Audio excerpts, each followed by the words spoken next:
stand outside the warehouse at 2361 7th Avenue at 11:45 p.m.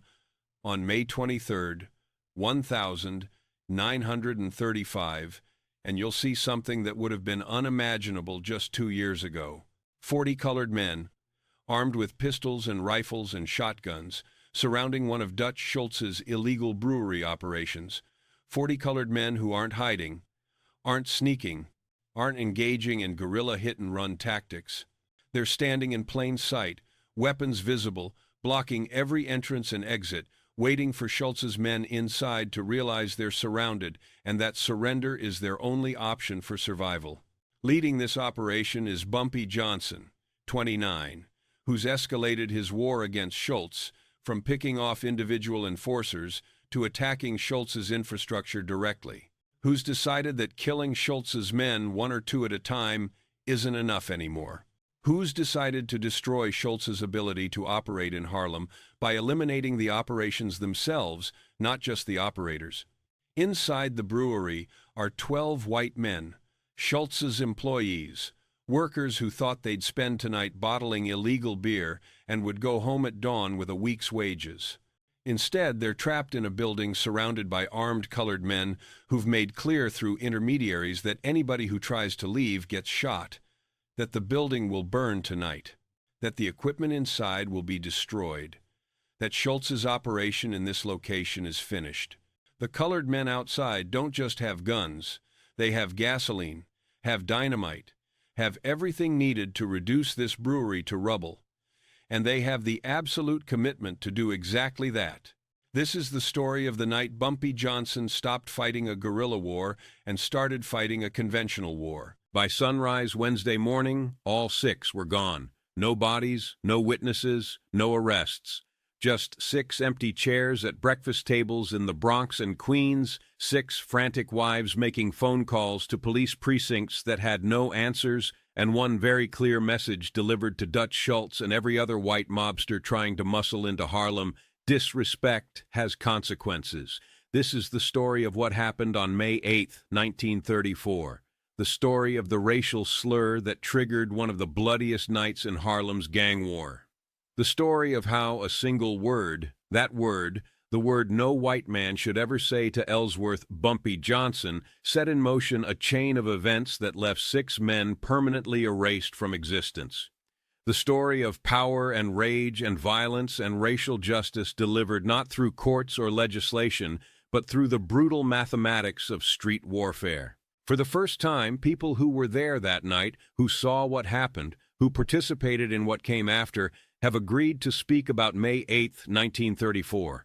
Their testimonies reveal not just the mechanics of how 6 men disappeared, but why their disappearance was inevitable from the moment Arthur Delancey opened his mouth and said the one thing that could not be unsaid, could not be forgiven, could not go unpunished. Understanding what happened on May 8, 1934 requires understanding who Arthur Delancey was, where he came from, and how he came to be working as a numbers collector in Harlem for Dutch Schultz. Because Delancey wasn't just a random white thug, he was a product of a specific historical moment, a specific set of racial and economic circumstances that created thousands of men like him across New York in the 1930s. Men who grew up believing their whiteness entitled them to power over colored people. Men who joined criminal organizations because legitimate opportunities were scarce during the Depression. Men who died because they couldn't unlearn the racism that society had taught them from birth. Arthur Fingers Delancey was born on March 14, 1900 in the Bronx, the third of 5 children born to Patrick and Catherine Delancey, Irish Catholic immigrants who arrived in New York in 1894. The nickname Fingers came from his childhood reputation for picking pockets, a skill he developed at age 9 when his father abandoned the family and his mother needed him to contribute financially however he could. Delancey grew up poor, says Thomas Murphy, 88, a childhood friend of Arthur's who now lives in Queens, not starving poor like colored people in Harlem experienced, but working-class Irish poor. His mother cleaned houses, his older brothers worked in factories, Arthur started stealing because the family needed money, and stealing was easier than factory work that paid 50 cents a day for 12-hour shifts. But here's the thing people need to understand about Arthur and boys like him. They grew up believing that no matter how poor they were still better than colored people, that their whiteness counted for something, that being white meant they had rights and opportunities that colored people didn't have. Irish immigrants faced discrimination too. We were called dirty mix and treated poorly by established Americans. But we could still go places colored people couldn't go. We could still get jobs colored people couldn't get. We could still vote, could still sit anywhere on the train, could still use any water fountain or bathroom. Arthur understood from a young age that being white was valuable, that it gave him advantages. And as he got older, as he moved from petty theft into more organized crime, he learned that whiteness was currency in the criminal underworld too.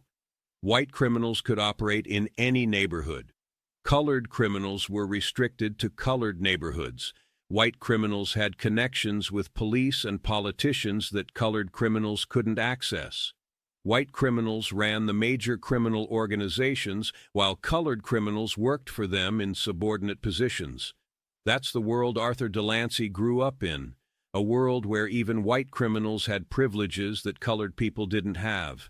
By 1932, when Arthur Delancey was 32 years old and the Great Depression had destroyed what little economic stability his family had achieved, he was working for Dutch Schultz's organization.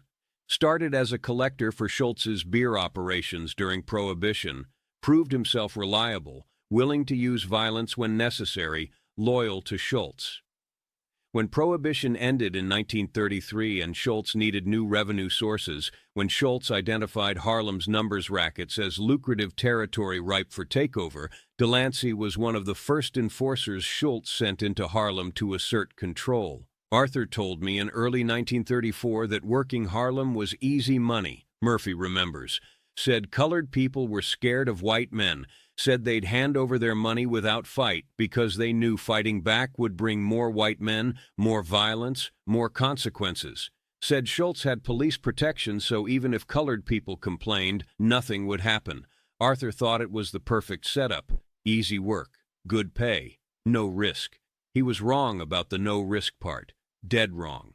The other 5 men who disappeared with Delancey on May 8th were similarly products of Depression-era New York. Michael Corrigan, 29, from Hell's Kitchen, second-generation Irish, started in crime as a teenager running bootleg whiskey. James "Jimmy the Pipe" O'Malley, 35, also Irish, from the Bronx, known for carrying a lead pipe he used to beat people who didn't pay protection money. Robert Schulman, 28, German Jewish, from the Lower East Side, joined Schultz's organization after his father's grocery store failed in 1931. Vincent Tartaglia, 31, Italian from East Harlem, worked as muscle for Schultz's restaurant extortion rackets. Thomas "Red Tom" McCaffrey, 27, Irish from Brooklyn, Prohibition bootlegger who transitioned to numbers collecting when alcohol became legal. 6 white men from 6 different backgrounds, united by poverty, by the Depression, by the need for income, by criminal connections, and by one crucial factor, the belief that their whiteness protected them. The belief that they could come into a colored neighborhood, take money from colored people, treat colored people with contempt, and face no consequences because the entire structure of American society in 1934 protected white people and oppressed colored people. That belief, that assumption of white immunity, was about to be tested in the most final way possible. The afternoon started ordinarily enough for Arthur Delancey and his crew. They'd spent the day making their rounds through Harlem, collecting numbers bets from the runners who worked corners and storefronts between 110th Street and 145th Street, between 8th Avenue and the East River. The territory Stephanie St. Clair had built over 15 years, dollar by dollar, relationship by relationship, trust by trust.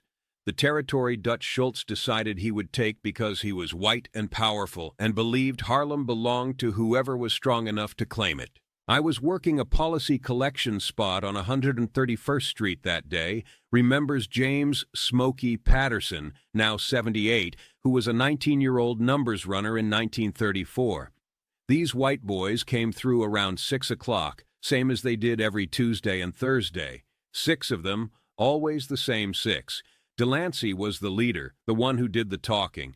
The others just stood there trying to look tough, trying to intimidate us into believing they had the right to take Madam Queen's money just because Dutch Schultz said they did. To understand the rage that would fuel the events of that evening, you need to understand what the numbers racket meant to Harlem's economy and community in 1934. The numbers game, also called policy, was more than just illegal gambling. It was Harlem's informal banking system, its investment mechanism, its redistribution of wealth, its economic lifeline during the Depression. The numbers game was simple in concept but powerful in execution.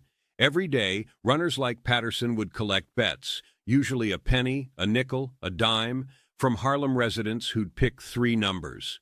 The winning numbers were determined by published data from racetracks, completely random and impossible to fix. If your numbers hit, you'd win at odds of 600 to 1. Bet a nickel, win $30. Bet a quarter, win $150. For poor people in Harlem earning maybe $10 or $15 a week, that kind of payout could change lives, could pay rent for 2 months, could buy clothes for children, could cover medical bills. But the numbers game meant more than just the possibility of winning, explains Dr. Vivian Chase, 71, a historian who's written extensively about Harlem's informal economy in the 1930s.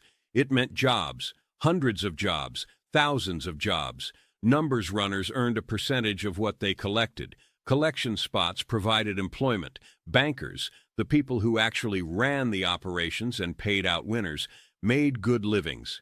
The entire structure employed more Harlem residents than any legitimate business in the neighborhood. And crucially, the money stayed in Harlem. The bankers reinvested in the community. They loaned money to black entrepreneurs who couldn't get bank loans. They funded churches and community organizations. They helped families in crisis.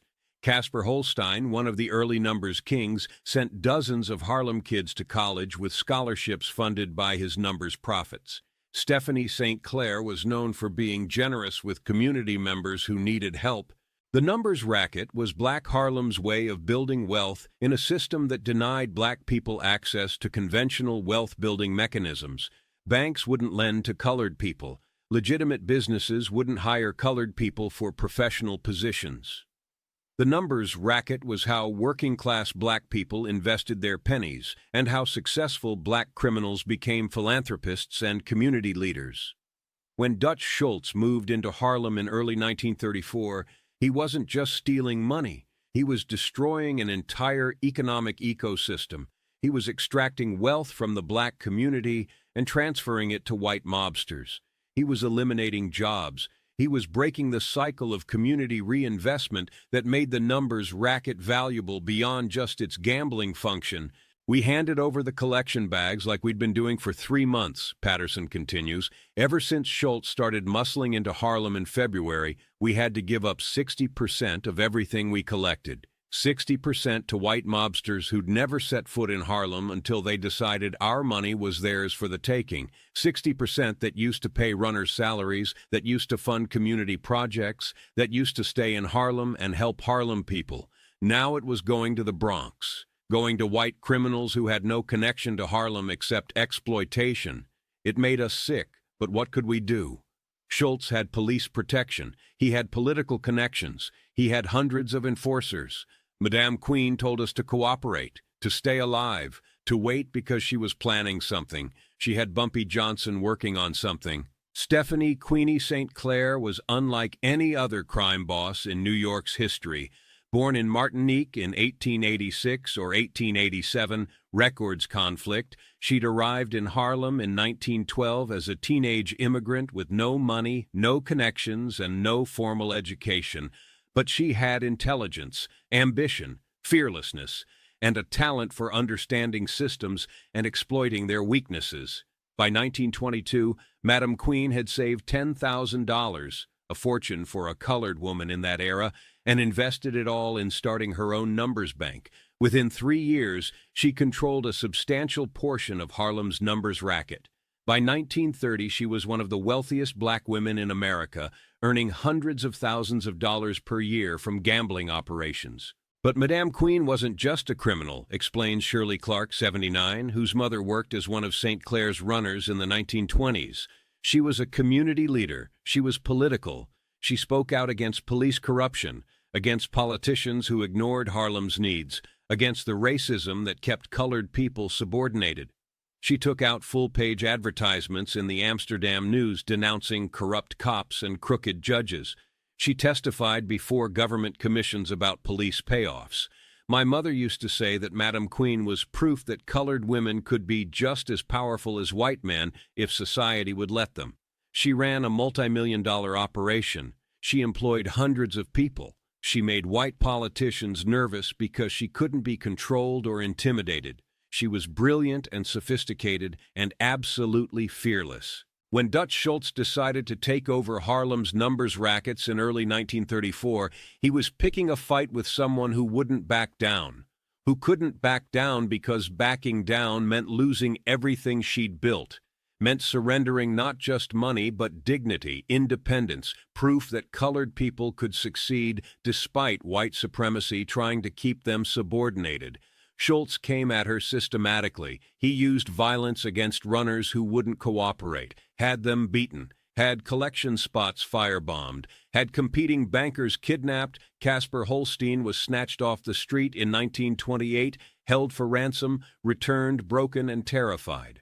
Schultz used political connections to have Madame Queen harassed by police, arrested on flimsy charges, tied up in legal proceedings. He corrupted some of her employees, convinced them to switch sides, to work for white mobsters who paid better because they didn't have to worry about reinvesting in the community. By spring 1934, Schultz controlled perhaps 40% of Harlem's numbers racket.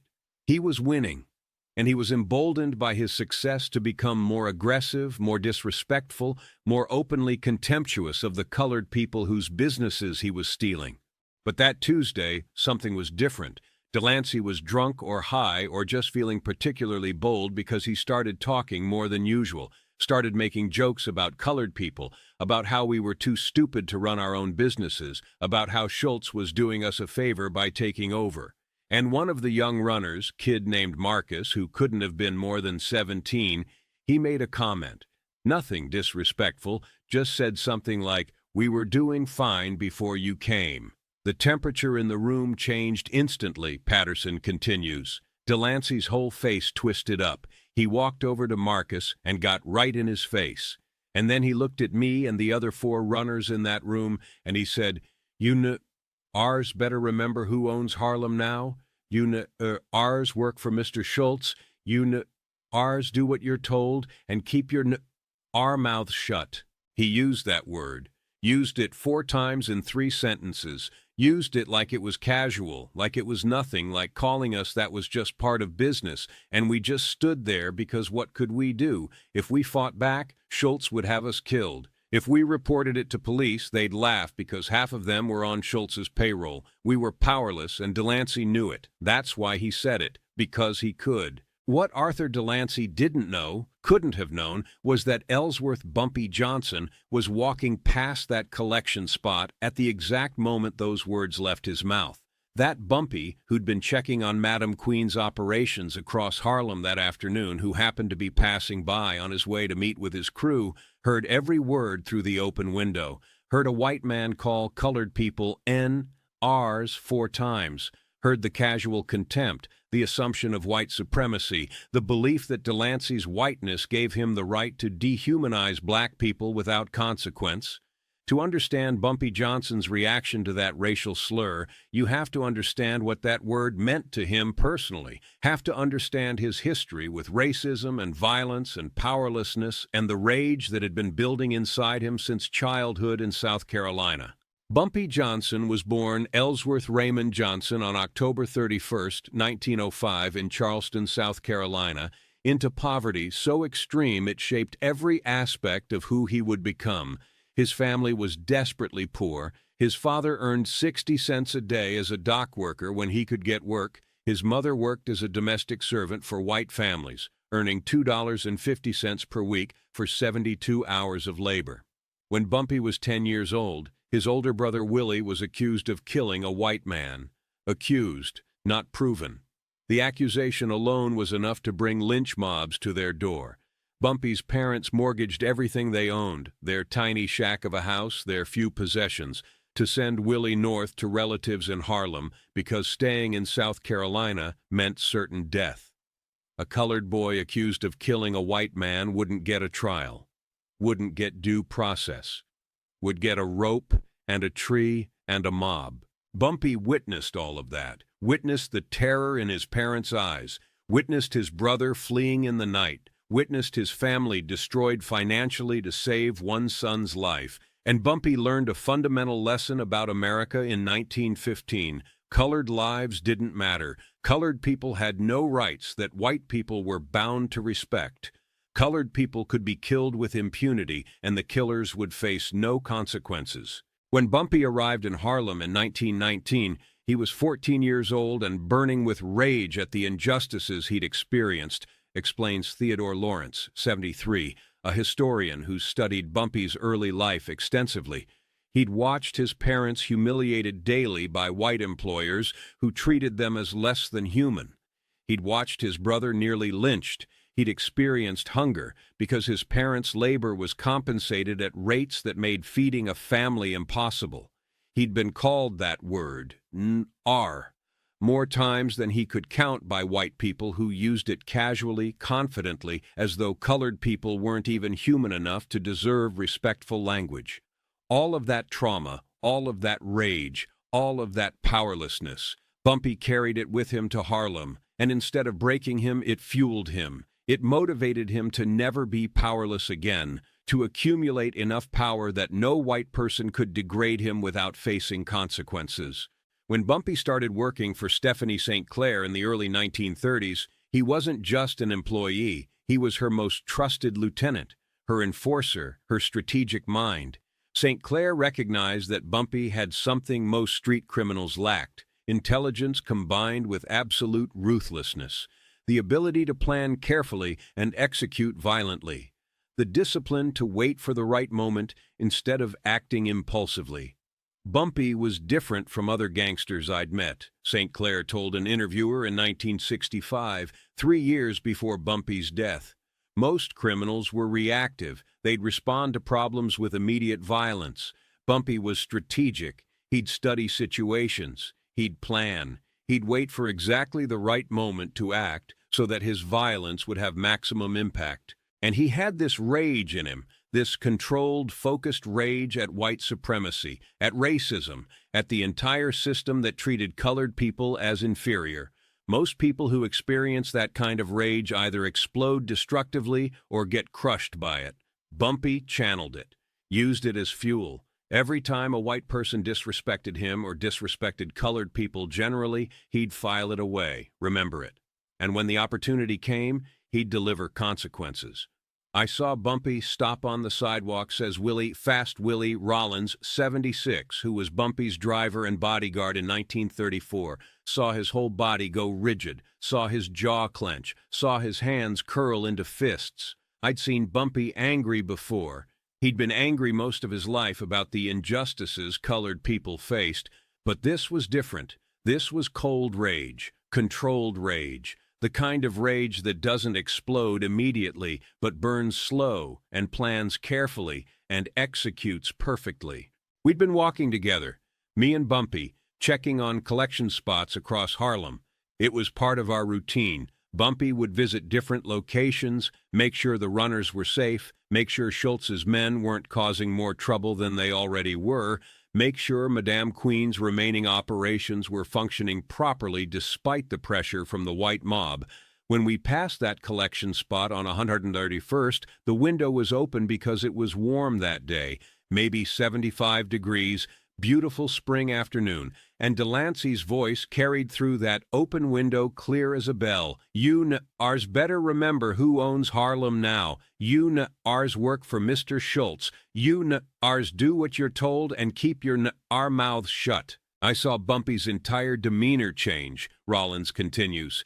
It was like watching a machine switch on. He didn't yell, didn't charge into that collection spot, didn't do anything that would alert Delancey and his crew that they'd been overheard. He just stood there for maybe 10 seconds, listening, and I could see him thinking, could see him planning, could see him making calculations about what had to happen next. Then he turned to me and said, and I'll never forget these exact words. He said, "Those white boys just bought themselves tickets to hell. Follow them when they leave. Don't let them see you, but find out where they're going. I'll be at the warehouse on 142nd. Come tell me their location. We got work to do tonight." The calmness in his voice was terrifying, because I knew what work meant. I knew that Delancey and his crew had hours left to live, maybe less, and Bumpy had already decided exactly how it would happen. The thing about that particular racial slur, that word, is it represented everything Bumpy Johnson had dedicated his adult life to fighting against, Lawrence explains. It wasn't just an insult, it was a dehumanization, a declaration that colored people weren't fully human, that they existed in a subordinate category, that they could be owned, controlled, disrespected without consequence. For Bumpy, who'd spent 15 years building power specifically to protect colored people from that kind of degradation, hearing Delancey use that word wasn't just personally offensive. It was a challenge to everything Bumpy represented. It was a white mobster coming into a black neighborhood and declaring that despite Bumpy's power, despite the community's resistance, white supremacy still ruled, that colored people were still ours who had to do what white men told them. Bumpy couldn't let that stand, couldn't let Delancey walk away from using that word without consequences, because if Delancey could use that word and survive, if other white enforcers heard that Delancey had called colored people ours to their faces and faced no punishment, then Bumpy's power meant nothing. Then Harlem's resistance meant nothing. Then colored people were still powerless despite everything Bumpy and Madam Queen had built. So Delancey had to die, had to disappear, had to serve as an example so extreme that every other white mobster in New York would understand, you don't use that word in Harlem, you don't disrespect colored people in Bumpy Johnson's territory, you don't assume your whiteness will protect you, because it won't. Bumpy didn't go into that collection spot, didn't confront Delancey right then. He just stood on that sidewalk for maybe 10 seconds listening. Then he turned to me and said, "Follow those white boys when they leave. Don't let them see you, but find out where they're going.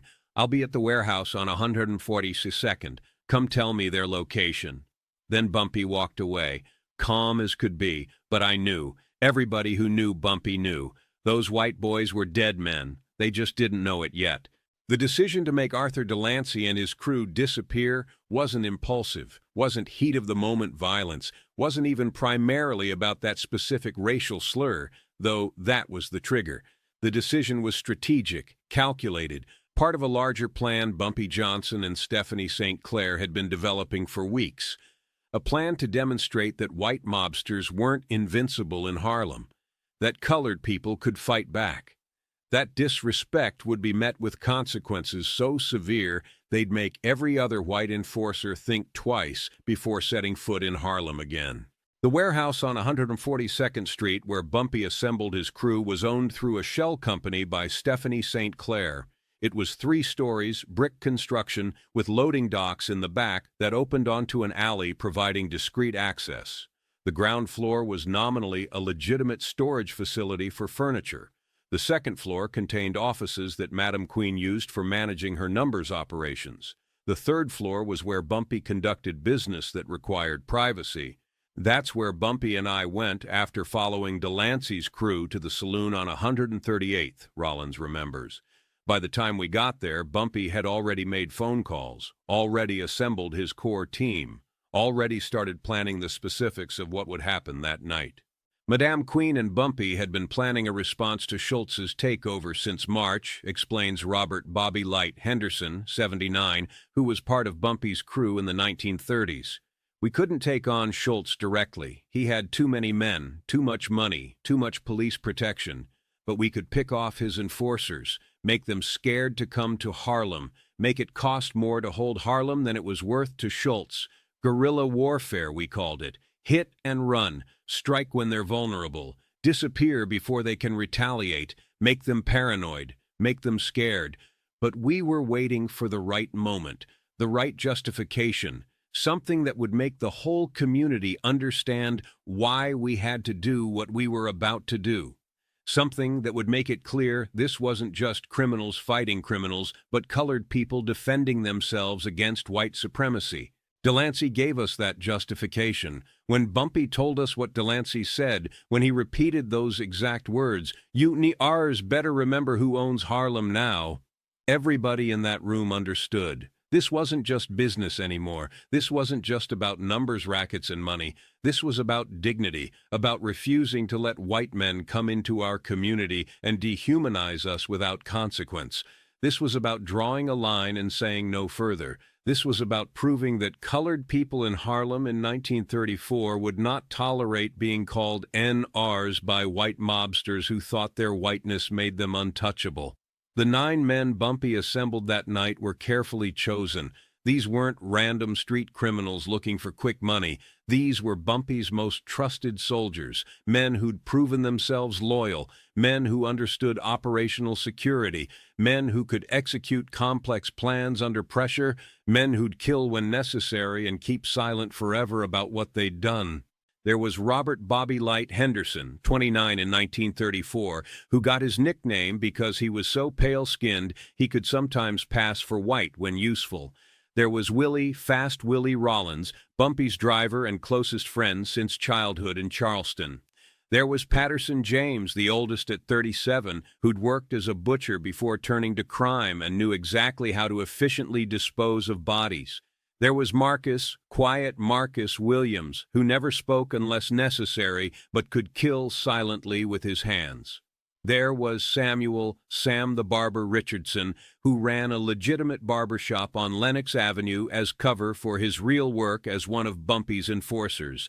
There was Jerome, Little J. Washington, the youngest at 23, small in stature but vicious in temperament. There was David Two-Gun Hamilton, named for his preference for carrying matched pistols.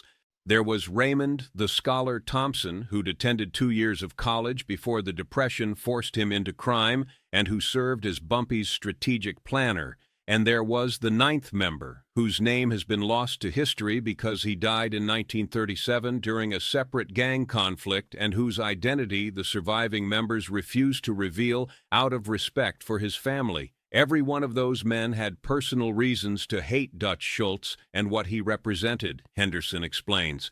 Bobby Light's sister had been assaulted by one of Schultz's enforcers. Fast Willie's cousin had been beaten nearly to death for refusing to cooperate with the mob takeover. Patterson James had watched his father's small grocery store driven into bankruptcy by Schultz's protection racket. Quiet Marcus's mother had been humiliated by white police officers working for Schultz. Sam the Barber had been forced to pay tribute to white mobsters to keep his legitimate business operating. We weren't just criminals. We were colored men living in a system designed to oppress us, and Schultz represented everything we hated about that system. He was white, he was powerful, he was protected by corrupt police and politicians. He thought he could come into our neighborhood and take what he wanted because society had taught him that white men always won and colored people always lost. We were about to teach him different. At 7:15 p.m., approximately 28 minutes after Arthur Delancey called Marcus a N.R., Bumpy Johnson assembled 9 men in a warehouse on 142nd Street. These weren't random street criminals. These were Bumpy's most trusted soldiers, men who'd proven themselves loyal, men who understood what was about to happen and why it had to happen, and who were willing to risk their lives to make it happen. Fast Willie had tracked Delancey's crew to a saloon on 138th Street where they'd stopped for drinks before heading back to the Bronx. 6 white men in a Harlem saloon at sunset, celebrating another day of taking money from colored people, completely unaware that their survival was now measured in minutes, not hours. The saloon itself was one of the few establishments in Harlem that still served white customers without question. Most Harlem speakeasies and restaurants had become increasingly unwelcoming to white faces as racial tensions escalated through the early 1930s. But this particular saloon, owned by a colored man named Jacob Waters, who'd served in World War I alongside white soldiers and maintained complicated feelings about race relations, still operated as neutral territory where anyone's money was good. Waters is dead now, died in 1952, but his son, Jacob Waters Jr., 69, remembers his father's account of that evening. "My father said those 6 white men came in around 7 o'clock, ordered whiskey, sat at a back table talking loud and laughing, said they were celebrating something, making jokes. Said one of them, my father later learned it was Delancey, kept using that word, the N-word, saying it casual, like it was nothing, like the colored staff serving them weren't even human enough to be offended. My father was conflicted because on one hand, money was money and he needed the business. Depression was hard on everybody and those white boys were spending freely. But on the other hand, they were disrespecting his staff, disrespecting his customers, disrespecting colored people generally.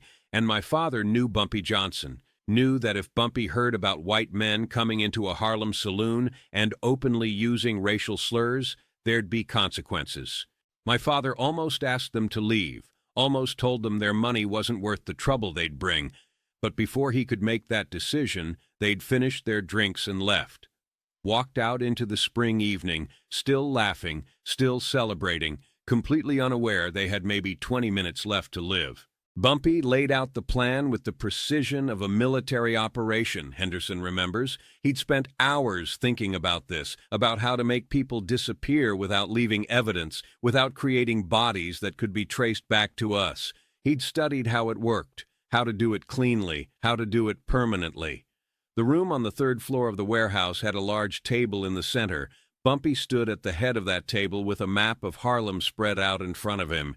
He'd marked the saloon where Delancey's crew was drinking, marked the route they'd most likely take back to their cars, marked 3 different locations where we could intercept them, marked secondary locations where we could take them to finish what needed finishing, marked disposal sites outside Harlem where the bodies would never be found. He'd thought of everything, every detail, every contingency, every possible complication. We'd split into 3 teams of 3, Bumpy explained. First team, me, Fast Willie, and Patterson James, would take Delancey and Corrigan when they left the saloon. Second team, Quiet Marcus, Sam the Barber, and Little J, would get O'Malley and Schulman. Third team, Henderson, Two Gun, and the Scholar, would handle Tartaglia and McCaffrey. 3 teams. 3 different interception points along the route from the saloon to where their cars were parked. 3 different locations for finishing the work. 6 men disappeared using 6 different alleys, 6 different secondary locations, making it look like 6 unrelated incidents if anybody ever connected the dots, which Bumpy was confident they wouldn't. The weapons were simple. No guns, because guns are loud and leave bullets that can be traced. Knives and hands and rope. Ice picks for quick, quiet killing. Garrots made from piano wire. Tools that left minimal blood, that could kill silently, that could be disposed of easily. The first rule Bumpy emphasized was no witnesses. We'd move fast. We'd strike in dark locations. We'd control the scene completely before taking action. No innocent bystanders could see what was happening. No complications, no collateral damage. The second rule was no bodies in Harlem. We'd take them somewhere else. Dispose of them somewhere else. Make it look like they'd vanished on their way home. Let Schultz and the police wonder. Let them search. Let them never find anything. The third rule was timing. We had to move simultaneously or near simultaneously. If one team struck and the others didn't, the surviving targets would be alerted. They'd run. They'd call for backup. The whole operation would fall apart. So we'd position ourselves at 3 different interception points. We'd wait, and when Delancey's crew split up, Bumpy was confident they would split up because they always split up, traveling in pairs rather than all six together. We'd strike within minutes of each other. Bumpy was very specific about one thing, Henderson continues. He said, "Before you finish this, each of those men needs to know why this is happening. They need to know it's because of what Delancey said. They need to know that calling us NRs has consequences. Make sure they understand. Make sure they know that Bumpy Johnson heard what Delancey said. Make sure they know this is justice for disrespecting colored people. Then make sure they disappear." That last instruction was important. It wasn't enough for these men to die. They had to die knowing why.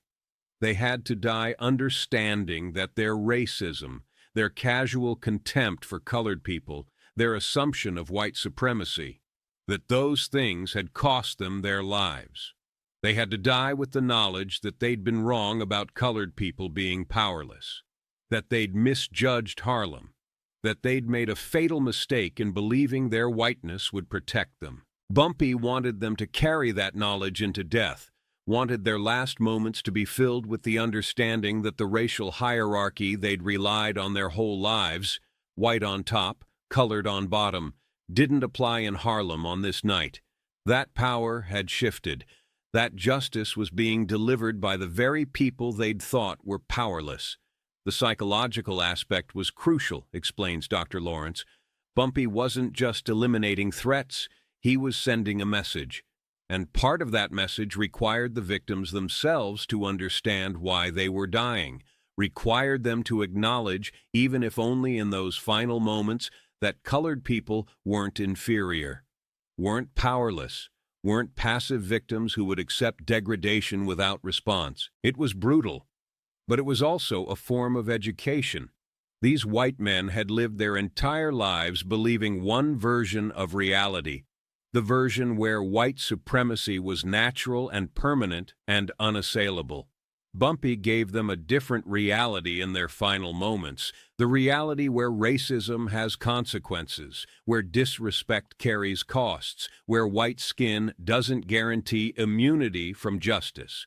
That was the plan. That was what Bumpy laid out to those 9 men in the warehouse on 142nd Street. And every man in that room understood the stakes, understood the risks, understood what success would mean for Harlem and what failure would mean for them personally. And every man in that room committed, agreed to do what needed doing, agreed to carry that secret for the rest of their lives.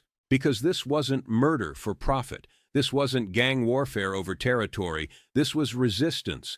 This was colored people saying, "We've had enough." This was justice delivered outside the legal system because the legal system existed to protect white supremacy, not to protect colored people from white supremacy's violence. At 8:47 p.m., as dusk settled over Harlem and the May evening turned from warm to cool, Arthur Delancey and Michael Corrigan left the saloon and started walking toward Lenox Avenue where they'd parked their car. They were laughing. Delancey was still making jokes about colored people, about how easy it was to intimidate them, about how much money Schultz was making off Harlem's numbers rackets. They made it approximately 2.5 blocks before they encountered Bumpy Johnson's Justice. They never made it to their car. 3 men materialized out of the gathering darkness, appeared so suddenly that Delancey and Corrigan didn't have time to react, didn't have time to reach for the weapons they carried, didn't have time to scream. One moment they were walking alone on an empty stretch of sidewalk between streetlights. The next moment they were surrounded, a knife at each throat, hands on their arms preventing movement, voices saying, "Don't scream, don't fight, just walk," saying, "We'll kill you right here if you make a sound," saying your only chance to survive the next 5 minutes is to do exactly what we tell you. Delancey and Corrigan did what people do when confronted with immediate mortal threat. They complied. They walked where they were told to walk. They stayed silent when ordered to stay silent. They held on to the desperate hope that cooperation might mean survival, not understanding that survival had never been an option from the moment Delancey called Marcus a N.R. They were herded into an alley between 138th and 139th Street, an alley with no light, no witnesses, no escape, an alley where they stopped being white men with power and became just two men who'd made a fatal mistake. I was one of the three who took Delancey, says Patterson James, 81, who's never before publicly discussed his role in the events of May 8th. He's agreed to speak now because, as he says, I'm old. I'll be dead soon anyway, and people should know what happened. People should understand why it happened. When we got them in that alley, when we had them secured, hands bound behind their backs with rope, backs against the brick wall, knives still at their throats, I looked at Delancey and I said, "You remember what you said this afternoon about ours? You remember calling us that? Calling colored people that like it was nothing? Like we were less than human?" And his face went white, whiter than it already was. His whole body started trembling, because he understood. In that moment, standing in a dark alley in Harlem with three colored men who clearly intended to kill him, Arthur Delancey understood exactly why this was happening. Understood that his casual racism, his comfortable contempt, his assumption of white immunity, all of that had led him to this moment. He tried to talk, tried to say it was just words, tried to say he didn't mean anything by it, tried to apologize. His voice was shaking so bad I could barely understand him. He said he was sorry, said he wouldn't do it again, said, "Please, please don't kill me. I got a wife. I got kids. Please." I asked him if he knew who sent us. He shook his head, tears running down his face now. I said, "Bumpy Johnson heard what you said. Bumpy Johnson don't forget. Bumpy Johnson don't forgive. And Bumpy Johnson wants you to know that disrespecting colored people in Harlem has consequences. You called us nen-ers. You treated us like we were nothing, like we had no power, like we couldn't fight back. You were wrong." Corrigan started begging, too. Started saying it was Delancey who said it, not him. Started trying to distance himself. But we knew Corrigan had been there, had been part of it, had laughed when Delancey used that word, had participated in the degradation even if he hadn't spoken the words himself. Complicity is guilt. Silence in the face of racism is participation in racism. Corrigan was just as guilty as Delancey. Delancey tried one more time, tried to offer money, said he had $300 in his pocket, we could have it all, just let him go. Said Schultz would pay ransom, would pay whatever we wanted, said we could name our price, but there was no price, no amount of money that would undo what he'd said, no amount of money that would restore the dignity he'd tried to steal from colored people by calling them NRs. This wasn't about money. This was about justice. This was about consequences. This was about making it clear that white supremacy had limits in Harlem, that colored people would defend their dignity with the same violence that white people had used for centuries to enforce racial hierarchy. I told Delancey there was no price, told him the debt he owed couldn't be paid in money, told him that colored people in Harlem were taking back their power, that white mobsters were no longer invincible, that racism would no longer go unpunished. Then we killed them. What happened in that alley happened quick, Patterson says quietly. I won't give all the details. I won't describe every moment of it, but I'll say this. It was efficient. It was final, and it was done in a way that left no evidence. We'd learned from Bumpy, learned that violence has to be controlled, has to be purposeful, has to accomplish specific goals. Delancey and Corrigan died within seconds of each other. Quick cuts to major arteries. They bled out fast, didn't suffer long. We weren't sadists. We weren't trying to torture them. We were just trying to make them disappear, to send a message, to deliver consequences. The mechanics of disposing of bodies, this is the part that required the most planning, the most precision. We had canvas tarps ready, heavy-duty, waterproof. We wrapped the bodies tight, securing them with rope so nothing leaked. We had a truck waiting 2 blocks away, driven by a man whose name I still won't reveal even now, 70 years later. That driver wasn't part of the crew, was just doing a job, didn't ask questions, got paid well to keep his mouth shut. We loaded Delancey and Corrigan into that truck, covered them with furniture and boxes to look like a normal delivery vehicle if anyone saw us, drove them out to New Jersey, a location we'd scouted days earlier, an abandoned industrial site near the meadowlands that wouldn't be developed for another 20 years. We dug a hole 10 feet deep, put the bodies in, covered them with lime to speed decomposition and control odor, filled the hole back in, covered it with rubble and trash to make it look like just another dumping site in an industrial wasteland. By 10:30 p.m., Delancey and Corrigan had ceased to exist.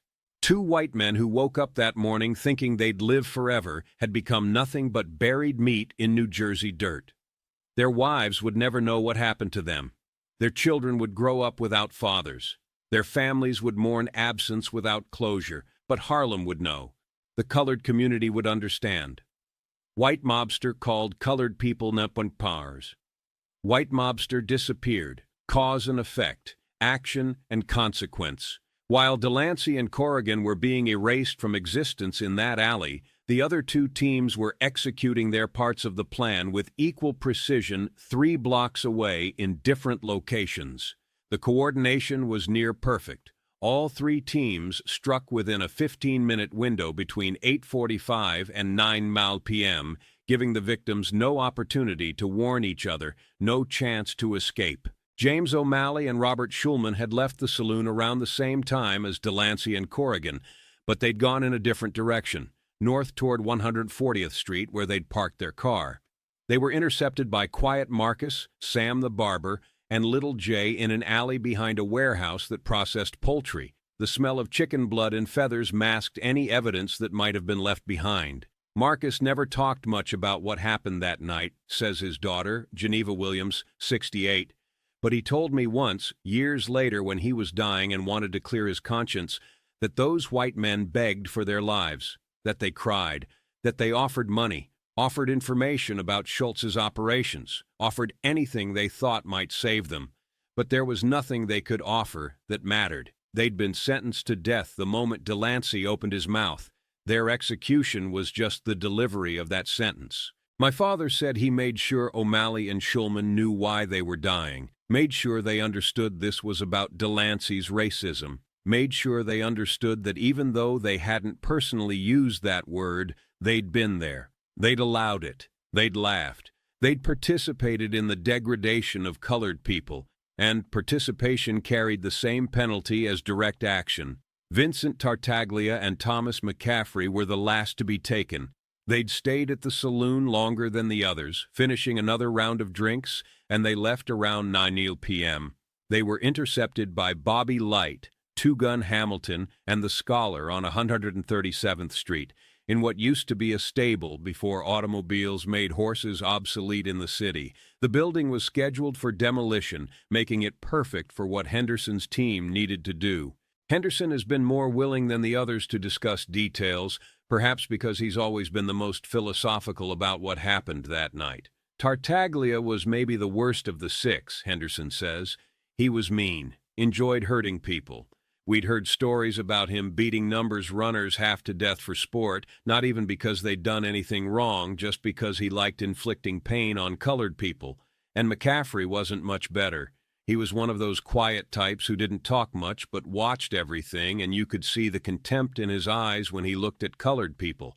When we got them in that stable, when we told them why this was happening, Tartaglia tried to fight, actually thought he could fight his way out, even though he was outnumbered 3-1 and we were all armed.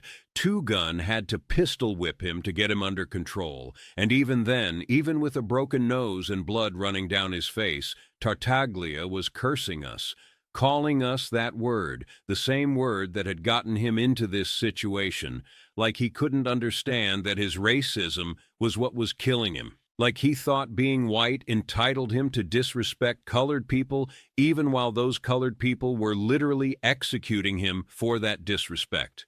McCaffrey was different. He understood immediately that he was going to die, got very quiet, very calm, asked if he could pray. We let him. Didn't seem right to deny a man his last words with God, even if that man had spent his life disrespecting God's colored children. He knelt there in that abandoned stable and prayed for maybe 2 minutes.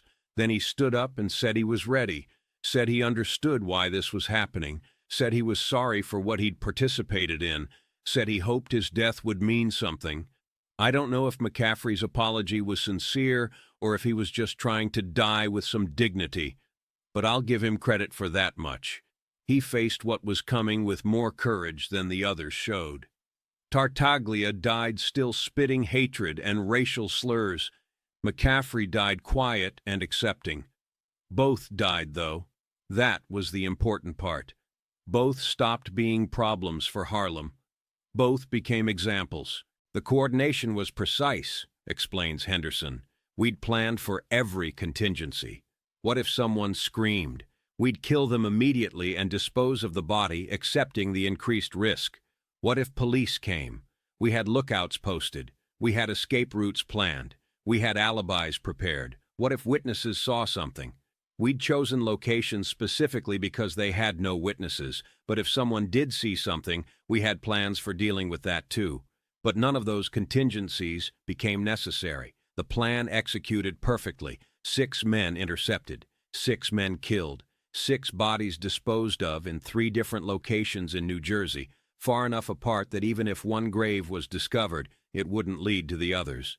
6 disappearances that left no evidence, no witnesses, no connection to Bumpy Johnson or Stephanie St. Clair beyond the knowledge that existed in the heads of 9 men who would carry that secret for the rest of their lives. By midnight on May 8, 1934, all 6 bodies had been buried.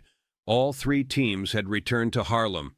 All 9 executioners were in the warehouse on 142nd Street reporting to Bumpy that the operation was complete, no complications, no witnesses, no evidence.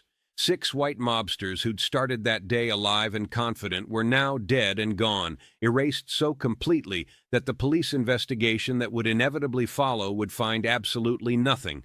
Bumpy listened to each team's report, Henderson remembers. He asked detailed questions, made sure we'd followed every aspect of the plan, made sure we hadn't left anything behind that could be traced, made sure nobody had been seen, made sure the disposal sites were secure.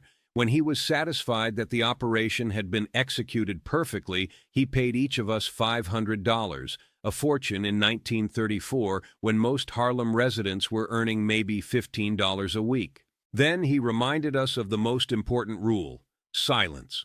Nobody talks about what happened tonight, Bumpy said. Not to wives, not to girlfriends, not to family, not to other criminals, not to anyone. What we did tonight stays between the 10 of us in this room.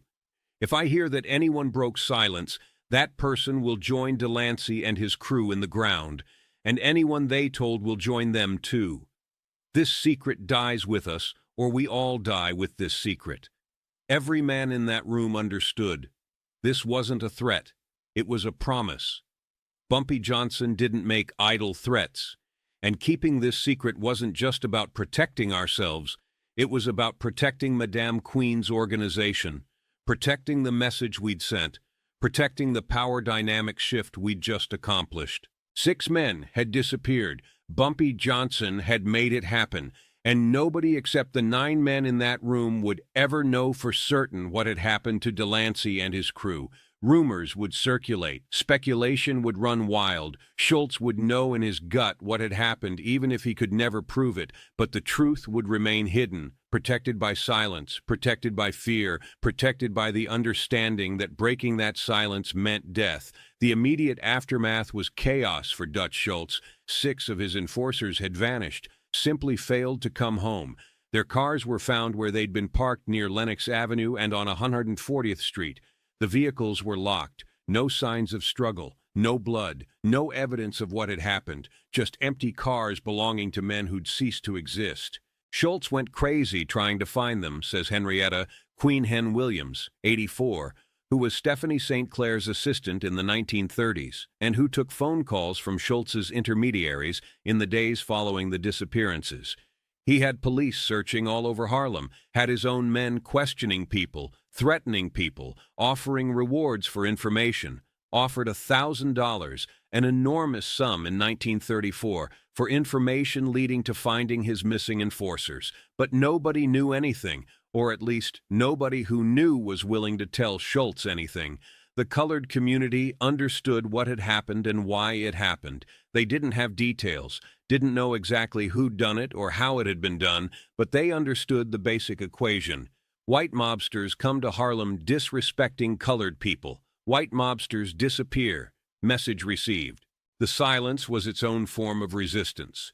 The fact that nobody in Harlem would help Schultz find his missing men demonstrated that the community supported what had been done, even if they didn't know exactly what had been done. It demonstrated that Harlem residents saw Bumpy and Madame Queen as defenders rather than criminals. It demonstrated that the racial solidarity of the colored community was stronger than any incentive Schultz could offer. The police investigation was perfunctory at best, actively obstructed at worst. The New York Police Department in 1934 was thoroughly corrupt, particularly when it came to organized crime. Many officers were on Schultz's payroll, but many others were on Madame Queen's payroll. And the officers who weren't bought by either side mostly didn't care what happened to white mobsters who disappeared in Harlem. The official view seemed to be that criminals killing criminals wasn't worth serious police resources. Detectives came to Harlem and asked questions, says Wallace Green, 81, whose father was a Harlem resident who was interviewed by police about the disappearances. But their hearts weren't in it. You could tell they were just going through the motions, filling out paperwork so they could say they'd investigated. They didn't really want to find those white boys, didn't want to deal with the complications of prosecuting whoever had killed them. Easier to let it go unsolved, easier to let Harlem handle its own business. My father told the police he hadn't seen anything, didn't know anything, and that was true. He didn't know anything. But even if he had known something, he wouldn't have told them, because those white mobsters had been exploiting Harlem, had been taking money from colored people, had been disrespecting the community, and whatever happened to them, well, that was justice. Street justice, maybe. Rough justice. But justice nonetheless. The newspapers reported the disappearances, of course. 6 white men vanishing in Harlem was news. The New York Times ran a story on page 12. 6 men missing after visiting Harlem. The Daily News was more sensational. 6 white collectors vanish in mysterious Harlem disappearances. The Amsterdam News, Harlem's black newspaper, ran a small item that was carefully neutral in tone but subtly supportive in implication. 6 Schultz enforcers missing after Harlem collections. Community offers no information. But none of the newspapers had the full story. Didn't know about the racial slur. Didn't know about Bumpy Johnson's involvement. Didn't know this was the opening salvo in a war that would eventually claim 40 or more of Schultz's men over the next 18 months. The press treated it as a mystery, as an unsolved crime, as evidence that Harlem was dangerous for white people, which was, in a way, exactly the message Bumpy wanted to send. Madame Queen was pleased, Williams remembers, more than pleased. She was triumphant, because this proved what she'd been saying all along, that we weren't powerless, that we could fight back, that white mobsters weren't invincible just because they had police and politicians on their payroll. She sent word to Bumpy that night. I was the one who delivered the message that the operation had been a success, not just tactically, but strategically, that the disappearance of 6 white enforcers would send ripples through Schultz's organization and through the broader New York criminal underworld, that this would change how white mobsters thought about Harlem, that this was the beginning of taking back what Schultz had stolen. And she was right. Within days, we started hearing that Schultz's other enforcers were scared, that they didn't want to work Harlem anymore, that they were demanding higher pay to compensate for the danger, that some of them were refusing to come to Harlem at all, even when ordered. Fear is a weapon, as powerful as guns or knives, and Bumpy Johnson had just weaponized fear against Dutch Schultz's organization. Made it clear that working for Schultz in Harlem meant risking your life. Made it clear that colored people in Harlem would kill white mobsters who disrespected them. Made it clear that the racial hierarchy white people took for granted, white on top, colored on bottom, didn't apply in Harlem. Not anymore. Not after May 8, 1934. Schultz sent word through intermediaries that he wanted a meeting with Madame Queen and Bumpy, Williams continues, wanted to negotiate, wanted to find some accommodation that would end the violence, but Madame Queen sent back a message saying there was nothing to negotiate, that Harlem was hers, would always be hers, that Schultz could either leave peacefully or leave in pieces, his organization destroyed one enforcer at a time. The boldness of that message stunned people. A colored woman telling a powerful white mobster to get out of her territory or face destruction, that was unprecedented. That was revolutionary. That was possible only because Bumpy Johnson had demonstrated through action that Madam Queen's threats weren't empty, that colored people in Harlem had the capability and the will to kill white mobsters. That power had shifted, at least in this one neighborhood, at least temporarily. The newspapers reported the disappearances, of course. 6 white men vanishing in Harlem was news. But the newspapers didn't have the full story, didn't know about the racial slur, didn't know about Bumpy Johnson's involvement, didn't know this was the opening salvo in a war that would eventually claim 40 or more of Schultz's men over the next 18 months. The Amsterdam News ran a small item, Henderson recalls, smiling at the memory, something like 6 Schultz enforcers missing after Harlem collections. Didn't say what happened to them, didn't speculate, just reported the fact. But everybody in Harlem knew. Everybody understood the message. Schultz sent word through intermediaries that he wanted a meeting with Madam Queen and Bumpy, wanted to negotiate, but Madam Queen sent back a message saying there was nothing to negotiate. Harlem was hers, would always be hers, and any more white men who came to Harlem disrespecting colored people would face the same fate as Delancey and his crew. What made the disappearance of 6 white mobsters particularly significant wasn't just the tactical success, it was the psychological impact on Dutch Schultz's organization and the broader message it sent about racial power dynamics in 1934 Harlem.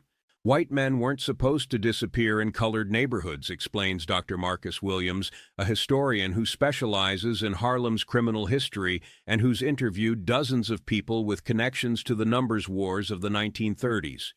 The entire system of racial capitalism that allowed white mobsters to exploit black communities depended on an assumption of white invulnerability. White men could come into Harlem, take what they wanted, treat colored people however they pleased, and face no meaningful consequences because the legal system, the police, the entire apparatus of state power would protect them. What Bumpy did on May 8, 1934, shattered that assumption. He demonstrated that white skin didn't guarantee safety, that white mobsters could be killed just as easily as colored people, that Harlem could be dangerous for white men who disrespected its residents. This was revolutionary, not in the sense of overthrowing the government, but in the sense of inverting the normal power dynamics of racial interaction in 1934 America.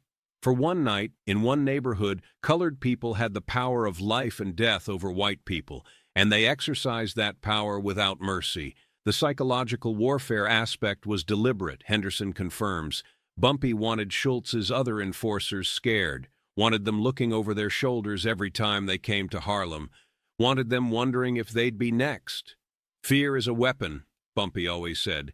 Make your enemies afraid, and half your work is already done. And it worked. After May 8th, Schultz had trouble finding white enforcers willing to work Harlem. The money wasn't worth the risk. Word spread through the mob that Harlem was different, that colored gangsters there would kill white men, that you couldn't rely on your whiteness to protect you.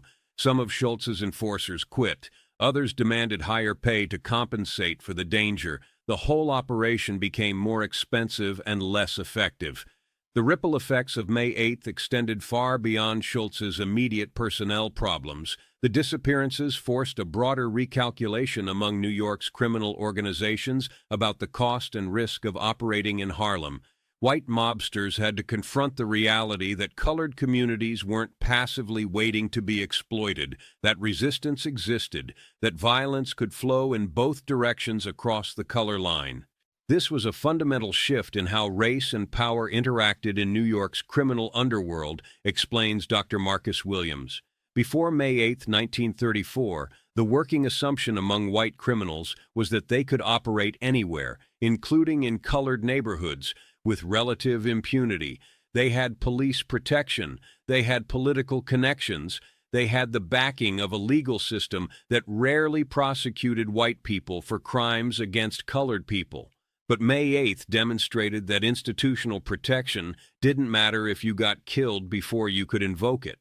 that police corruption didn't help you if your body was buried in New Jersey where it would never be found, that political connections were useless if nobody could prove who'd killed you.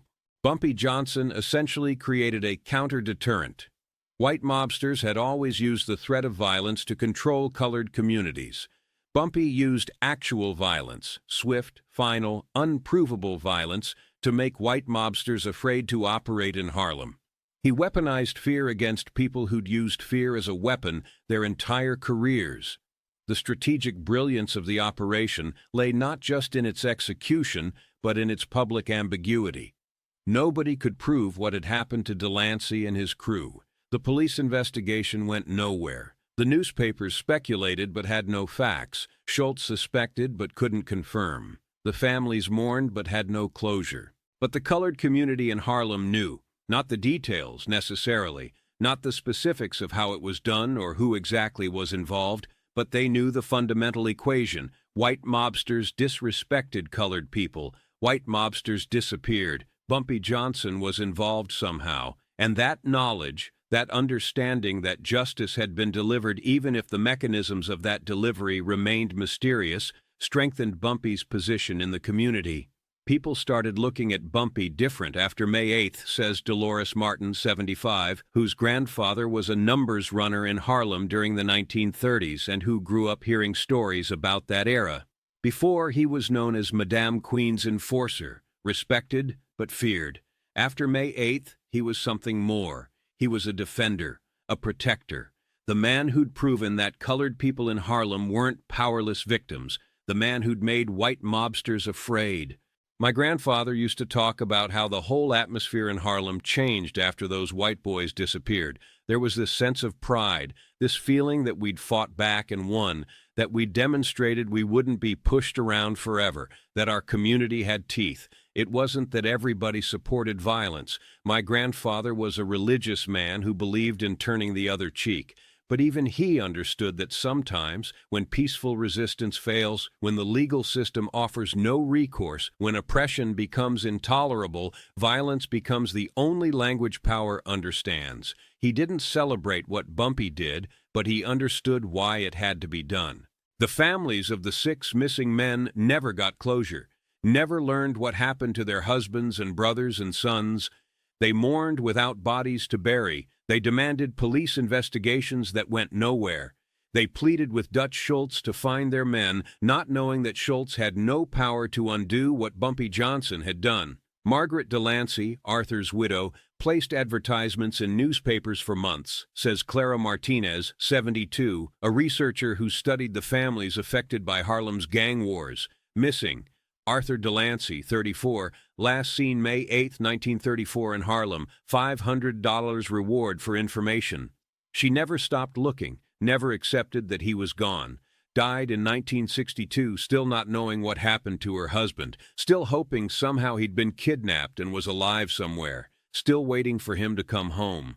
The other families were the same. Corrigan's wife had 3 young children who grew up asking where their father was. O'Malley's mother was 72 years old, and his disappearance may have contributed to her death 6 months later. Family members said she died of a broken heart, of the stress of not knowing. Schulman's wife remarried eventually, but named her second son Robert in memory of her missing first husband. Tartaglia's family hired private investigators who found nothing. McCaffrey's sister became obsessed with spiritualism, attending seances trying to contact her dead brother's spirit, never accepting that he was simply gone. Part of me feels sympathy for those families, Martinez continues. They lost loved ones and never got answers. They suffered the unique torture of ambiguous loss, the not knowing, the inability to grieve properly because there's no body, no proof of death, just absence. That's a special kind of cruelty. But another part of me understands that those men weren't innocent victims. They were enforcers for a violent criminal organization. They participated in the exploitation and degradation of Harlem's residents. Arthur Delancey used racial slurs casually, confidently, believing there would be no consequences. The others stood by and let it happen, laughed when it happened, participated in the system of racial oppression that made such degradation possible. Their widows mourned them. Their children missed them, but the colored community didn't. To Harlem's residents, those 6 white mobsters got what they deserved. It was brutal, it was final, but it was also a form of justice in a world that offered colored people no other avenue for defending their dignity. The moral calculus of violence is never simple. Taking a human life, even in the name of justice, creates ripples that extend far beyond the immediate victim. 6 men died on May 8th. 6 families were destroyed. Children grew up without fathers. Wives became widows. Parents buried the hope of ever seeing their sons again, even if they couldn't bury their sons' bodies. But those 6 lives were taken in response to a system that had taken countless colored lives, countless colored futures, countless colored dreams. A system that treated black people as less than human.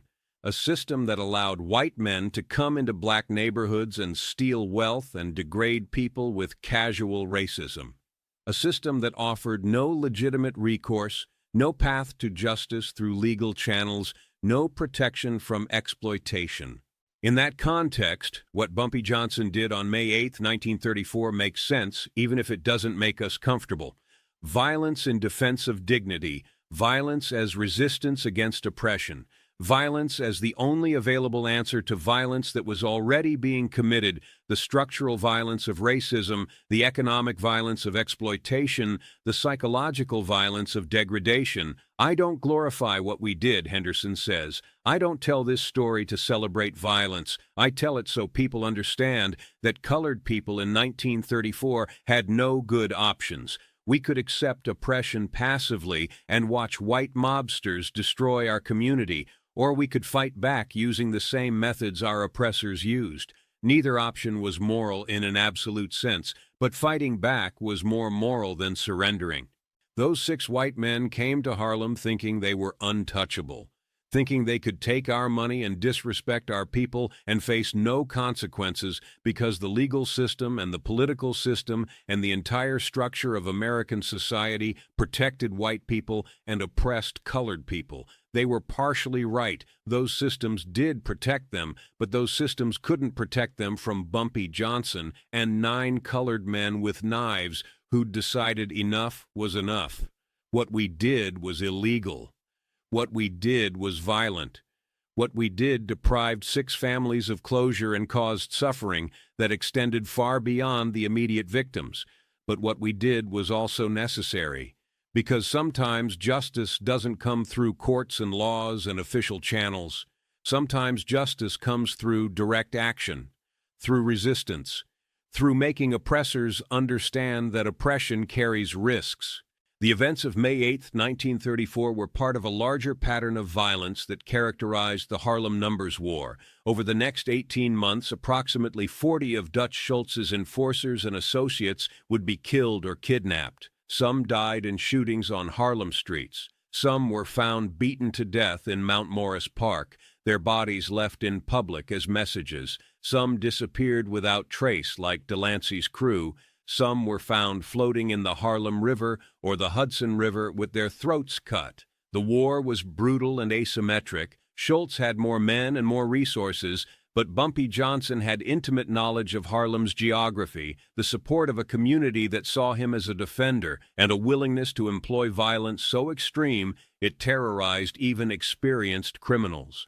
The guerrilla tactics Bumpy and his crew employed over those 18 months changed the calculations about operating in Harlem. Picking off Dutch Schultz's men was relatively easy, Henderson explains, because they were visible. They were white in a colored neighborhood. They stood out. They couldn't blend in. They couldn't disappear into crowds of colored faces. Every time a white enforcer came to Harlem, we could track him, follow him, learn his routines, and then eliminate him when the opportunity arose. We varied our methods so the police couldn't identify a pattern. Sometimes it was shootings, quick, public, designed to create fear. Sometimes it was kidnappings that led to executions in private. Sometimes it was bodies left in public. Sometimes bodies disappeared forever. The inconsistency kept Schultz's organization off balance, kept them unable to predict where or how the next attack would come. We used Harlem's geography against them, the narrow streets, the alleys, the buildings with multiple exits, the rooftops connected to each other. All of that made Harlem difficult terrain for outsiders to navigate. We knew every block, every building, every escape route. Schultz's men were operating in unfamiliar territory. They didn't know which streets to avoid, didn't know which buildings had back exits, didn't know where the ambush points were. They were at a fundamental disadvantage every time they entered Harlem. The war might have continued indefinitely, except for two developments that changed everything. First, Stephanie St. Clair was arrested in late 1935 on gambling charges that Dutch Schultz had orchestrated through his police connections. With Madame Queen in prison, her organization was weakened. Bumpy tried to maintain operations, but without St. Clair's leadership and financial resources, the position became untenable. Second, and more significantly, Dutch Schultz was murdered on October 23, 1935, by order of Lucky Luciano and the Commission, not because of Bumpy's guerrilla war, but because Schultz wanted to assassinate prosecutor Thomas Dewey, and the Commission feared such a high-profile murder would bring too much law enforcement attention to organized crime. Murder, Inc. hitmen shot Schultz and 3 of his associates at the Palace Chop House in Newark. Schultz died the next day. With Schultz dead and St. Clair in prison, the dynamic of the Harlem Numbers War shifted completely. Bumpy Johnson negotiated directly with Lucky Luciano, the head of what would become the Genovese crime family. The agreement they reached allowed Bumpy to control Harlem's numbers rackets independently, provided he paid a percentage to the Italian mob. It wasn't perfect, explains Dr. Williams. Colored people were still paying tribute to white mobsters. The Italian mob still profited from Harlem's economy, but it was better than outright takeover, better than white mobsters running everything directly, better than what Schultz had been trying to impose. And critically, the agreement established Bumpy as the mediator between Harlem and the larger criminal syndicate. He became, in effect, the godfather of Harlem. No criminal activity happened in Harlem without Bumpy's knowledge and approval. The Italian mob had to go through Bumpy to operate in Harlem. Bumpy had achieved what St. Clair had been fighting for: colored control of colored neighborhoods, even if that control came with financial obligations to white criminals. That position of power, that independence, that respect, it all traces back to May 8, 1934. To the night Bumpy Johnson demonstrated that colored people could fight back against white supremacy. To the night 6 white men disappeared because one of them couldn't keep a racial slur out of his mouth. To the night the balance of power shifted, just for a moment, just in one neighborhood, in favor of the oppressed. The legacy of May 8, 1934 extends beyond just the immediate impact on Harlem's numbers war. It represents a broader truth about resistance, power, and justice in America's racial history. It demonstrates that oppressed people have always fought back, even when that resistance was violent, even when that resistance was illegal, even when that resistance contradicted the comfortable narratives of nonviolent civil rights struggle that we prefer to tell. Bumpy Johnson is often romanticized in popular culture, Lawrence observes. He's portrayed as a gentleman gangster, as a Robin Hood figure who stole from the rich to give to the poor, as a community defender who protected Harlem from white exploitation. There's truth in those portrayals, but they elide the violence. They sanitize the brutality. They make Bumpy's resistance palatable by ignoring how that resistance was actually accomplished. The reality is that Bumpy Johnson was a criminal who killed people, killed a lot of people. The reality is that on May 8, 1934, he ordered the execution of 6 men who were then hunted, caught, and buried in unmarked graves. The reality is that justice for colored people in 1934 required violence because the legal system offered no other recourse. That's uncomfortable. That challenges our preferences for neat moral categories. That forces us to grapple with the fact that resistance against oppression isn't always righteous and noble and clean. Sometimes it's brutal. Sometimes it involves creating victims. Sometimes the price of dignity is measured in lives taken. But understanding that discomfort, sitting with that moral ambiguity, is necessary if we're going to honestly reckon with America's racial history. The sanitized versions of history that focus only on peaceful protest and legal victories miss half the story. They miss the violence that oppressed people committed in response to the violence committed against them. They miss the anger and rage and desperate resistance that characterized how colored people actually fought back against white supremacy. May 8, 1934 is part of that hidden history, part of the story we don't tell because it makes us uncomfortable, but it's true. It happened. 6 white men disappeared. Bumpy Johnson made it happen, and the colored community in Harlem understood it as a form of justice, even if that justice came through methods that violated every legal and moral standard of civilized society. Today, 90 years after the events of May 8, 1934, the warehouse on 142nd Street where Bumpy planned the operation is an apartment building. The alley where Delancey and Corrigan met their end has been filled in, converted to a small parking lot. The saloon on 138th Street closed decades ago. The stable where Tartaglia and McCaffrey were killed was demolished in 1947. Mount Morris Park, where so many of Schultz's enforcers were found dead during the Numbers War, is now Marcus Garvey Park, a green space where children play and families picnic, unknowing of the blood that once soaked into its soil. The graves in New Jersey, if they still exist, if they haven't been disturbed by construction or development over 9 decades, remain unmarked and undiscovered.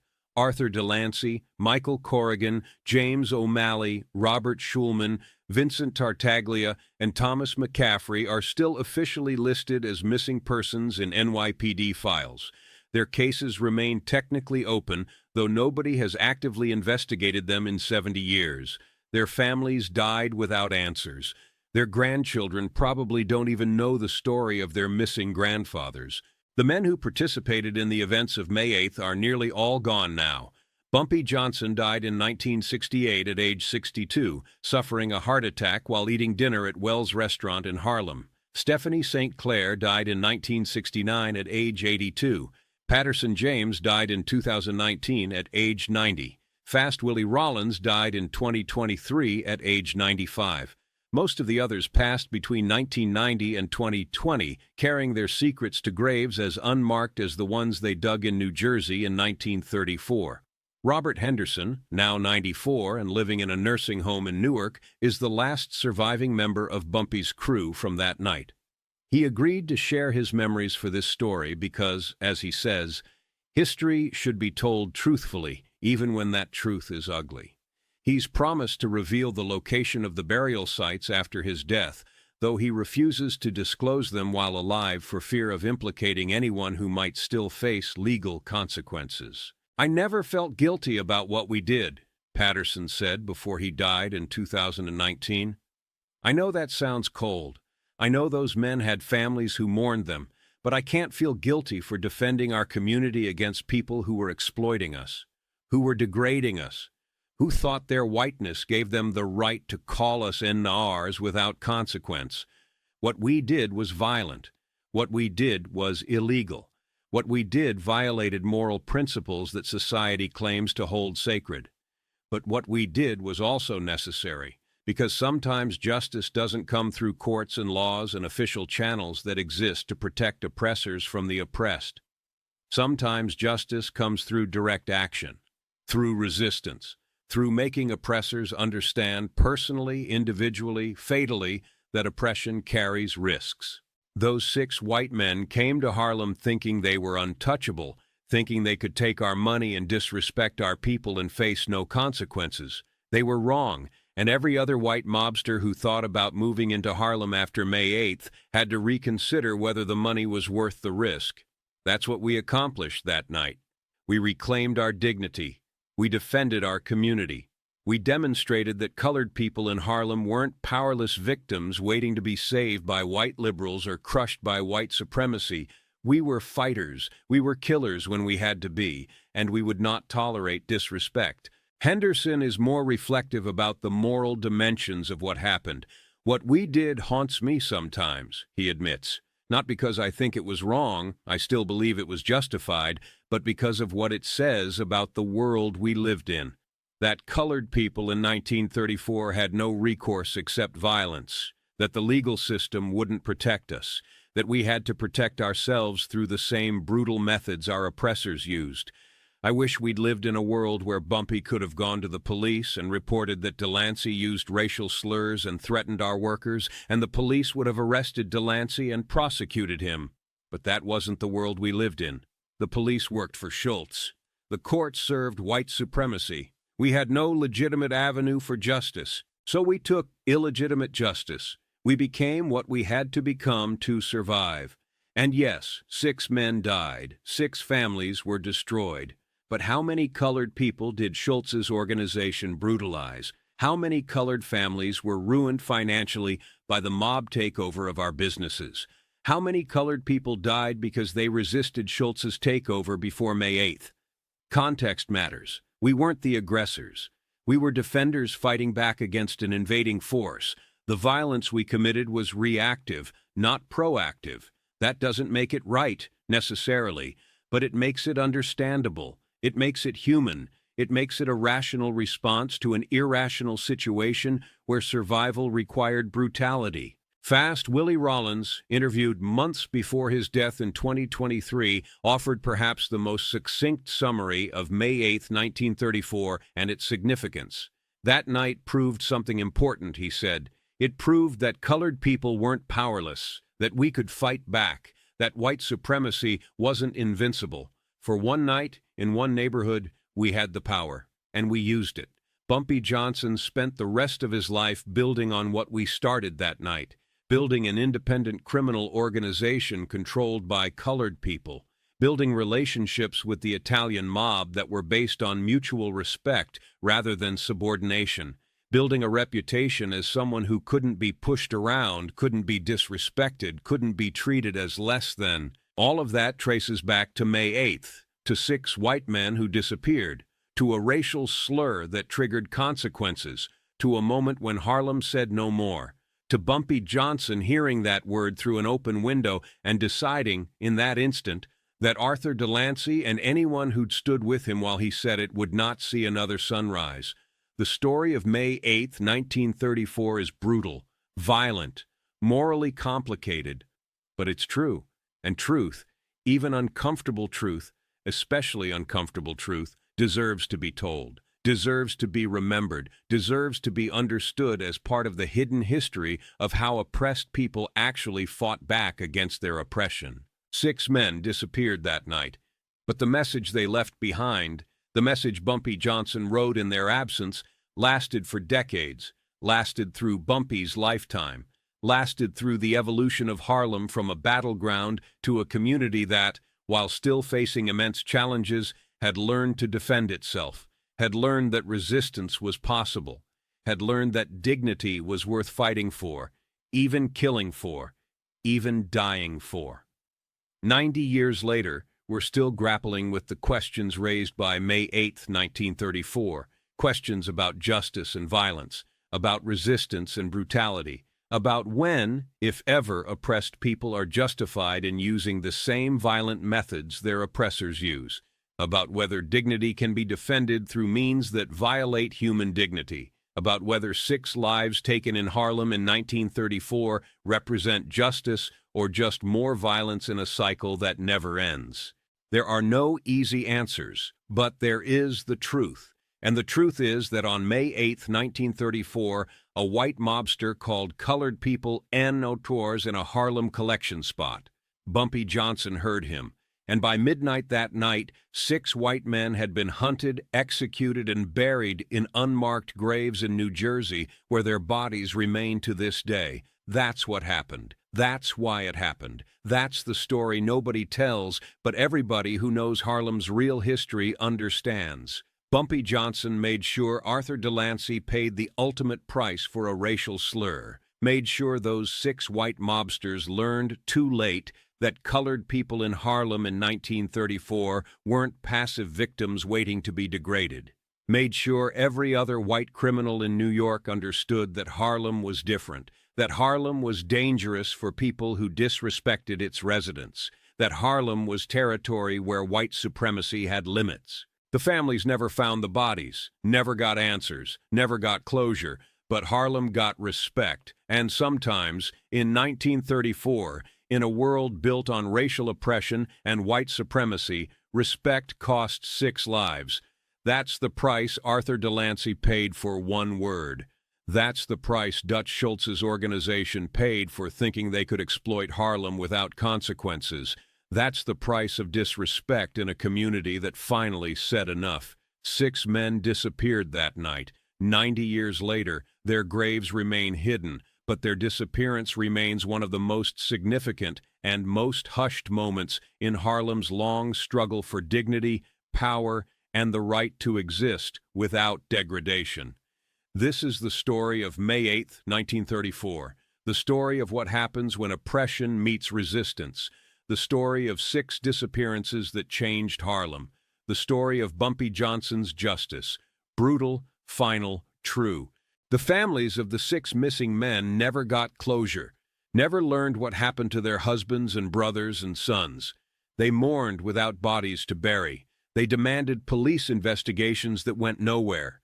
They pleaded with Dutch Schultz to find their men, not knowing that Schultz had no power to undo what Bumpy Johnson had done. Margaret Delancey, Arthur's widow, placed advertisements in newspapers for months, says Clara Martinez, 72, a researcher who studied the families affected by Harlem's gang wars.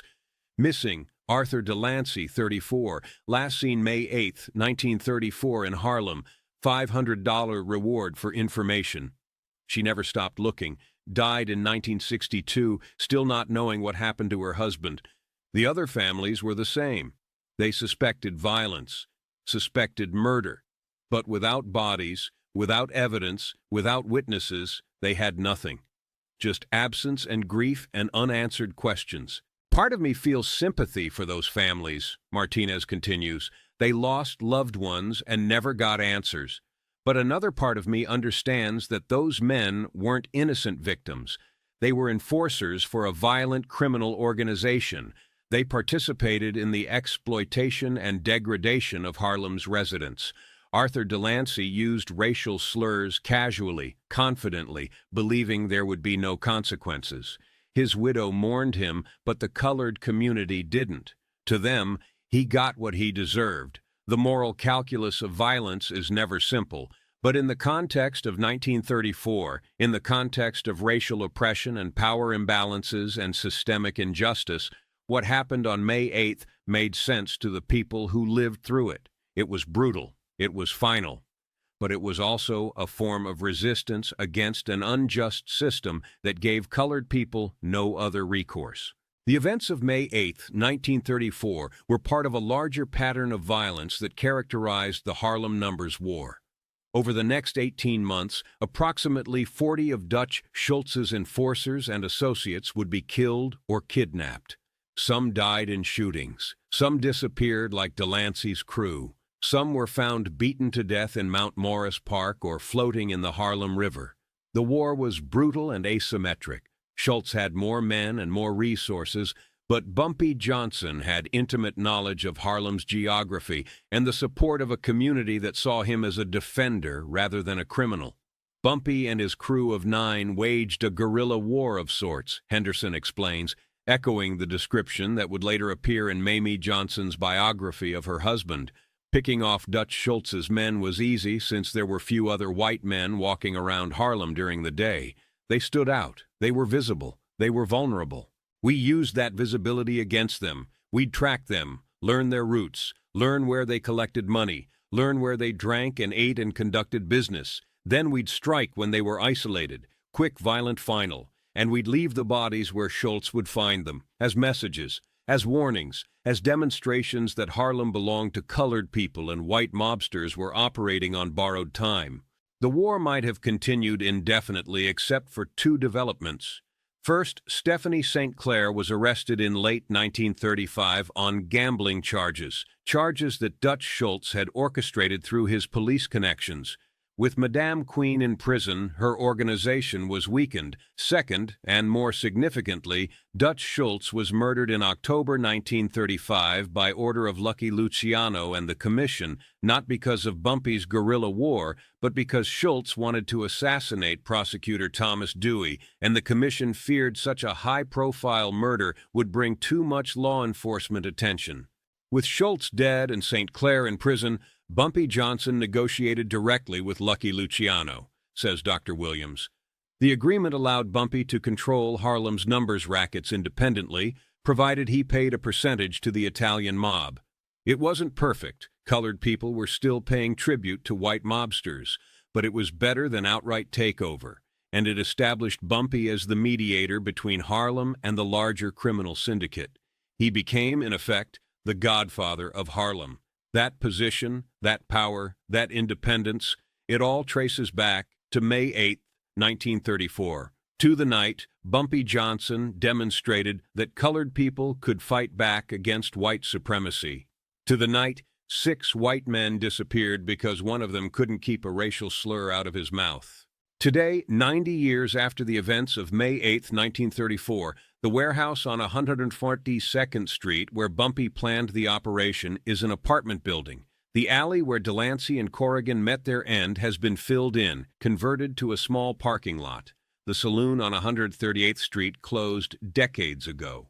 Mount Morris Park, where so many of Schultz's enforcers were found dead during the Numbers War, is now Marcus Garvey Park, a green space where children play and families picnic, unknowing of the blood that once soaked into its soil. The graves in New Jersey, if they still exist, if they haven't been disturbed by construction or development over 9 decades, remain unmarked and undiscovered. Arthur Delancey, Michael Corrigan, James O'Malley, Robert Schulman, Vincent Tartaglia, and Thomas McCaffrey are still officially listed as missing persons. Their cases remain open in NYPD files, though nobody has actively investigated them in 70 years. The men who participated in the events of May 8th are nearly all gone now. Bumpy Johnson died in 1968. Stephanie St. Clair died in 1969. Most of Bumpy's crew from the 1930s have passed. The few survivors, men like Patterson, Henderson, and Fast Willie, are in their late 70s and 80s, carrying memories of a night that changed Harlem's history, but that they've mostly kept secret until now. I never felt guilty about what we did, Patterson says. I know that sounds cold. I know those men had families who mourned them, but I can't feel guilty for defending our community against people who were exploiting us, who were degrading us, who thought their whiteness gave them the right to call us NRs without consequence. What we did was violent. What we did was illegal. But what we did was also necessary, because sometimes justice doesn't come through courts and laws and official channels. Sometimes justice comes through direct action, through resistance, through making oppressors understand that oppression carries risks.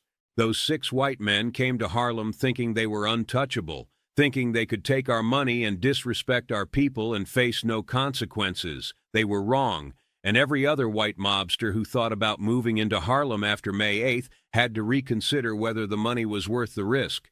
That's what we accomplished that night. Henderson is more reflective about the moral dimensions of what happened. What we did haunts me sometimes, he admits.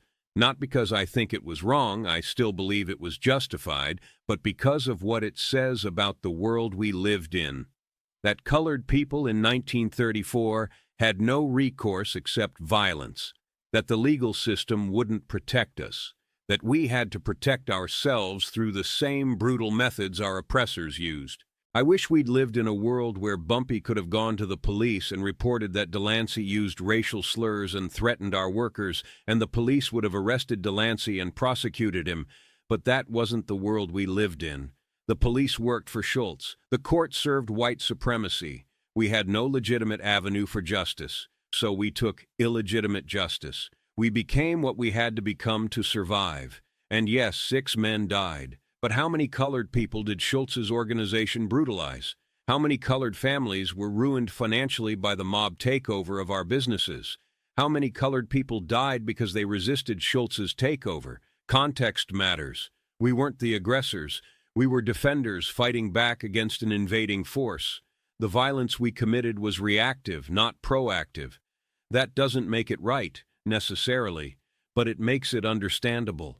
Fast Willie Rollins, now 76 and living in a nursing home in the Bronx, offers perhaps the most succinct summary of May 8, 1934, and its significance.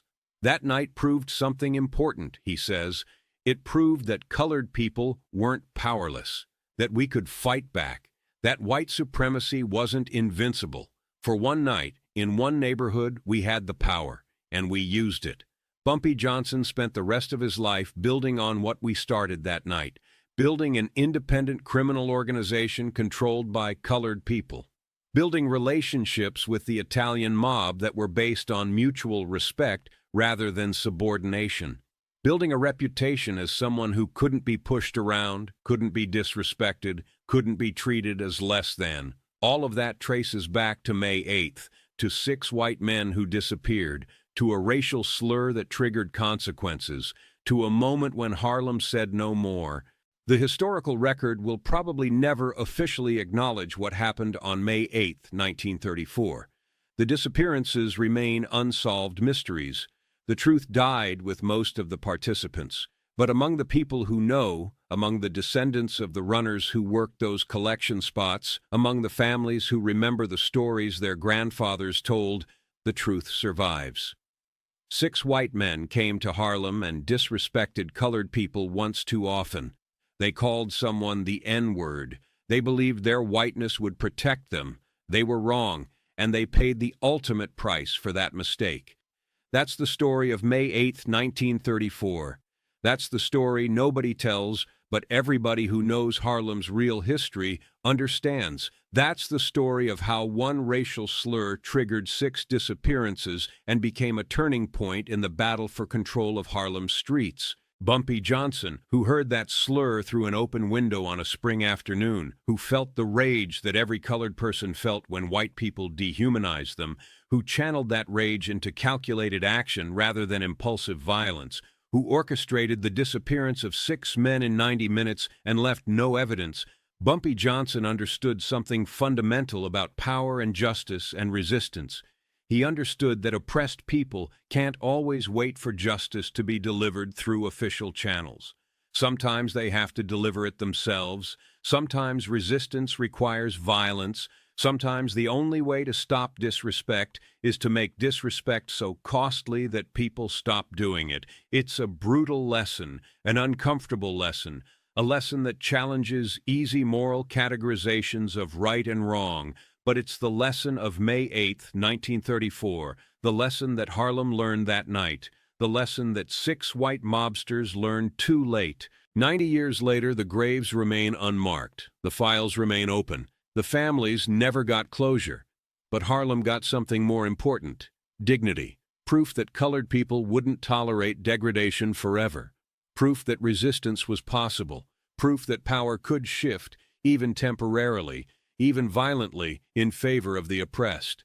That's worth remembering, that's worth telling, that's worth understanding, even if it makes us uncomfortable, even if it challenges our assumptions about justice and violence and racial dynamics in American history. May 8, 1934.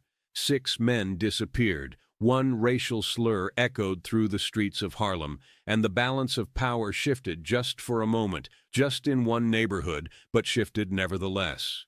Bumpy Johnson made sure of that. The families never found the bodies, never got answers, never got closure, but Harlem got respect. And sometimes, in 1934, in a world built on racial oppression and white supremacy, respect cost 6 lives. That's the price Arthur Delancey paid for one word. That's the price Dutch Schultz's organization paid for thinking they could exploit Harlem without consequences. That's the price of disrespect in a community that finally said enough. 6 men disappeared that night. But the message they left behind, the message Bumpy Johnson wrote in their absence, lasted for decades, lasted through Bumpy's lifetime, lasted through the evolution of Harlem from a battleground to a community that, while still facing challenges, had learned to defend itself. The story of May 8, 1934 is brutal, violent, morally complicated, but it's true. And truth, even uncomfortable truth, deserves to be told.